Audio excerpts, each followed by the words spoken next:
Welcome to special analysis. నేను రమ్మ మండవ. ఈరోజు అనాలిసిస్లో భాగంగా మనం తీసుకోబోతున్న అంశం ఏంటంటే, ఇక్కడ టైటిల్ చూస్తే మీరు 'దురంధర్' మూవీ కోసం పాక్ ప్రభుత్వంపై ప్రజల తిరుగుబాటు అని చెప్పేసి ఈరోజు టైటిల్ పెట్టినాను. ఆ అంశం గురించి మనం ఇక్కడ డిస్కస్ చేయబోతా ఉన్నాం. 'దురంధర్' మూవీ, ఈ మూవీ రిలీజ్ అయిన దగ్గర నుంచి కూడా ఏ స్థాయిలో అన్ని వుడ్స్ని కూడా బద్దలు కొట్టేసింది. మొత్తం దుమ్ము రేపుతోంది దేశవ్యాప్తంగా ఈ మూవీ. అంతేకాదు మన ప్రత్యర్థులకు, ప్రత్యర్థి దేశాలకు ఈరోజు నిద్ర లేకుండా చేస్తోంది ఈ మూవీ. అదేవిధంగా చూసినట్లయితే ఈ మూవీ రిలీజ్ అయిన దగ్గర నుంచి ఈ స్థాయిలో హంట్ చేస్తూ ఉంది ప్రతి ఒక్కరిని. నిజంగా నిన్నే మొన్న చూస్తే 'ప్రీతి జింతా' లాంటి వాళ్ళు ఈ సినిమా గురించి ఒక కామెంట్ చేశారు.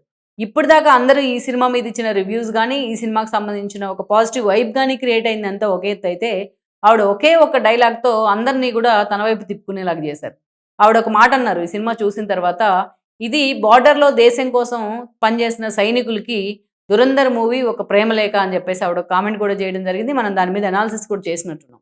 అయితే ఇక్కడ ఈ మూవీ ఏ ఏ స్థాయిలో ఒక వండర్ క్రియేట్ చేసింది అనడానికి ఇది ఒక లైన్ ఎగ్జాంపుల్. 'ప్రీతి జింతా' లాంటి వాళ్ళు చేసిన కామెంట్స్.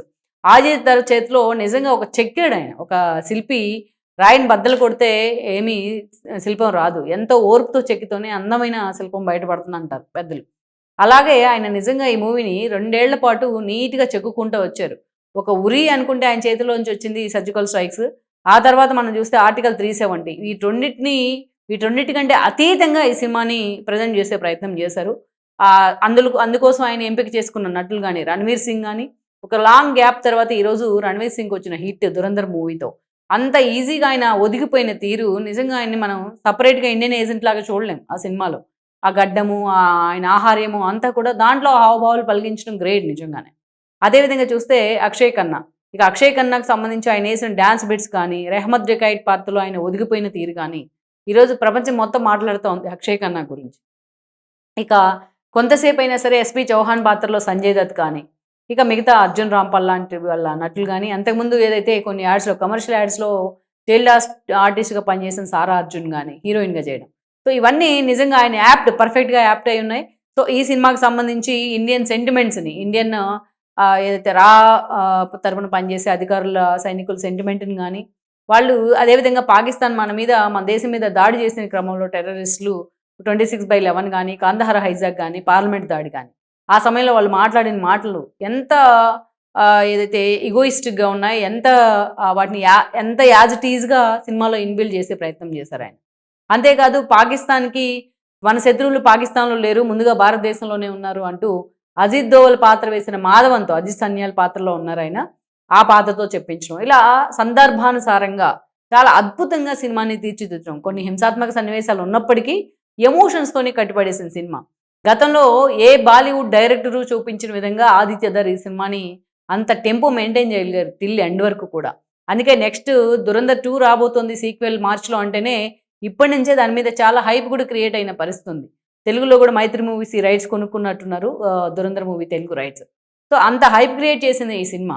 ఇక్కడ కొన్ని అంశాలు ఏంటి, పాకిస్తాన్ ఈ సినిమాని బ్యాన్ చేసింది. పాకిస్తాన్‌కి సపోర్ట్ చేసే సౌదీ కానీ, అరబిక్ దేశాలు కానీ ఇవన్నీ కూడా ఈ సినిమాని బ్యాన్ చేయడం జరిగింది. ఎందుకంటే అక్కడ పాకిస్తాన్‌కి వ్యతిరేకంగా చూపించే ప్రయత్నం చేశారు అనేసి.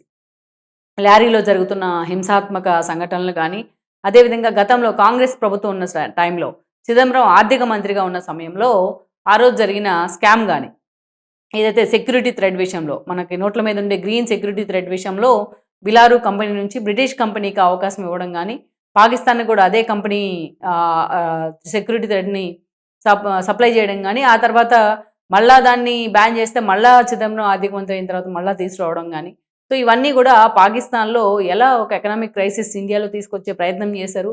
ఆ నకిలీ కరెన్సీని అడ్డు పెట్టుకొని ఈరోజు ఆయుధాలు ఏ స్థాయిలో కొనుగోలు చేసి తీవ్రవాదాన్ని పోషించారు అనేసి ఆ సినిమాలో కళ్ళకు కట్టినట్టు చూపించే ప్రయత్నం చేశారు. ఆటోమేటిక్‌గా ఇవన్నీ పాకిస్తాన్‌కి నెగిటివ్‌గా ఎక్స్‌పోజ్ అవుతున్నాయి కాబట్టి పాకిస్తాన్ ఆ సినిమాని బ్యాన్ చేసింది. ఫస్ట్ 2 రోజుల తర్వాత ఆ మోత్రాక్ ఎప్పుడైతే పీక్‌కెళ్ళిపోతుందో ఆ సినిమా, అప్పుడు ఆ సినిమాని బ్యాన్ చేసే ప్రయత్నం చేసింది. బ్యాన్ చేసే ప్రయత్నం చేస్తే దానికి సపోర్ట్ చేసే, పాకిస్తాన్‌కి సపోర్ట్ చేసే కంట్రీలు కూడా సౌదీ దగ్గర నుంచి దుబాయ్ దాకా అందరూ కూడా ఆ సినిమాని బ్యాన్ చేసే ప్రయత్నం చేశారు. ఈరోజు ఎవరు కూడా ఈ సినిమాని చూడకుండా నిషేధాజ్ఞలు అమలు చేశారు పాకిస్తాన్‌లో. పర్టికులర్‌గా ఐఎస్ఐ, పాకిస్తాన్ ఇంటెలిజెన్స్ ఏజెన్సీ దాని మీద చాలా సీరియస్, సెక్యూరిటీ ఏజెన్సీ దాని మీద పూర్తిగా ఫోకస్ పెట్టింది. అయినప్పటికీ ఎక్కడా కూడా ప్రజలు భయం లేకుండా ఈ సినిమాకి సంబంధించి ఐఎస్ఐ మీద పాక్ ప్రభుత్వం మీద కూడా తిరుగుబాటు చేశారు.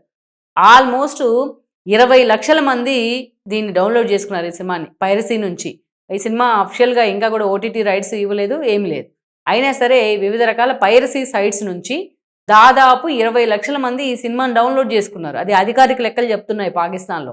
ఎక్కడికక్కడ దీని మీద అవగాహన కల్పించినా దీని మీద డౌన్లోడ్ చేసుకోవద్దు, మీరు శిక్షార్హులు అవుతారు అని చెప్పి దీన్ని ఒక భయంకరమైన వాతావరణం క్రియేట్ చేస్తున్నా ఎవ్వరు కూడా ఎక్కడా కూడా లక్ష్య పెట్టకుండా ఈ సినిమాని చూసే ప్రయత్నం చేస్తున్నారు. అంటే పాకిస్తాన్లో ఇండియన్ సినిమాని, అది కూడా పాకిస్తాన్కి వ్యతిరేకంగా కొన్ని సీన్స్, ఇండియన్ సీన్స్ తీసిన సినిమాని కూడా ఈరోజు పాకిస్తాన్లో అంత ఓన్ చేసుకునే ప్రయత్నం చేస్తున్నారంటే దానికి రెప్లికా ఏంటి, అసలు ఎందుకు ఇలాంటి ఆలోచన చేస్తున్నారు అనేది ఒక చర్చ. అంటే వాస్తవాలను చూపిస్తే అది ఎవరైనా సరే యాక్సెప్ట్ చేస్తారు అనడానికి ఈ సినిమా ఒక ఉదాహరణగా చెప్పుకోవాలి. ఆల్మోస్ట్ ఈరోజు ఐఎస్ఐ కూడా తమ చేతిలో ఏమీ లేదని చెప్పి చేతులు ఎత్తేసే పరిస్థితి ఉంది. అంటే వాళ్ళు ఎంత కవర్ చేస్తున్నా, వాళ్ళు ఎంత కంట్రోల్లో పెడుతున్నా ఈరోజు ప్రజలు స్వచ్ఛందంగా ఆ సినిమాని డౌన్లోడ్ చేసుకొని చూస్తూ ఉన్నారు. అంటే ఒక మాటతో చెప్పాలి అంటే 20 లక్షల మంది డౌన్లోడ్ చేసుకున్నారు అంటే పాకిస్తాన్ ప్రభుత్వం మీద, ఐఎస్ఐ మీద వాళ్ళు తిరుగుబాటు చేస్తున్నట్టే. ఆ సినిమా బ్యాన్ చేసిన సినిమాని అంత పైరసీ నుంచి డౌన్లోడ్ చేసుకొని మరీ చూస్తున్నారంటే వీళ్ళు ఎంతమంది శిక్షించగలరు? 20 లక్షల మంది చేసుకున్నారంటే అనఫిషియల్గా ఇంకెంతమంది చేసుకున్నారు మరి? సో ఎంతమందిని శిక్షించగలరు? ఈరోజు ఆ స్థాయిలో పాకిస్తాన్ ప్రజల నుంచి ఒక రెవల్యూషన్ కనిపించడం అనేది, అది కూడా టువర్డ్స్ ఇండియాకి పాజిటివ్గా ఉన్న, పాజిటివ్ వైబ్ క్రియేట్ చేస్తున్న, ఒక ఎమోషన్ క్యారీ ఫార్వర్డ్ చేస్తున్న ఒక దురంధర్ మూవీని డౌన్లోడ్ చేసుకోవడానికి, ఆ సినిమాని చూడడానికి ఇంతమంది పాకిస్తాన్ ప్రజలు ఆసక్తి చూపిస్తున్నారంటేనే అర్థం చేసుకోవాలి మనం దురంధర్ మూవీ ఒక ఎమోషన్ని ఏ స్థాయిలో క్రియేట్ చేసింది అనేది మనం అర్థం చేసుకోవాల్సిన అంశం. అందుకే ఈ టెంపోని తగ్గించడానికి లారీలో అక్కడ స్మగ్లర్లు కానీ, అక్రమ ఆయుధాలతో కానీ, అక్రమ మనీ లాండరింగ్ లాంటి ఇష్యూలతో కానీ ఈ స్కామ్ మొత్తాన్ని, అక్కడ దురాగతాలని ఆ సినిమా కళ్ళకు కట్టినట్టు చూపించింది కాబట్టి, సో అంతర్జాతీయ వేదికల మీద కూడా పాకిస్తాన్ పరువు పోయే పరిస్థితి ఎదురవుతోంది. అందుకే ఈ రోజున దురంధర్కి నెగిటివ్గా, దానికి యాంటీగా ఒక సినిమా తీసేందుకు హడావిడిగా పాకిస్తాన్ ప్రయత్నం చేస్తోంది. మేరీ ల్యారీ పేరుతోని ఆ సినిమా రాబోతోంది. వితిన్ 3-4 మంత్స్లోనే ఆ సినిమా కంప్లీట్ చేసి జనం మీదకి వదలాలని చూస్తూ ఉన్నారు వారు. ఎందుకంటే పాకిస్తాన్లో కూడా నెగిటివిటీ స్ప్రెడ్ అవుతుంది కాబట్టి వాళ్ళు చేసిన పనులకు సంబంధించి దురంధర్ మూవీ చూసిన తర్వాత చాలామంది వైల్డ్గా కూడా రియాక్ట్ అవుతూ ఉన్నారు. అందుకే హడావిడిగా ఆ సినిమా తీస్తూ ఉన్నారు.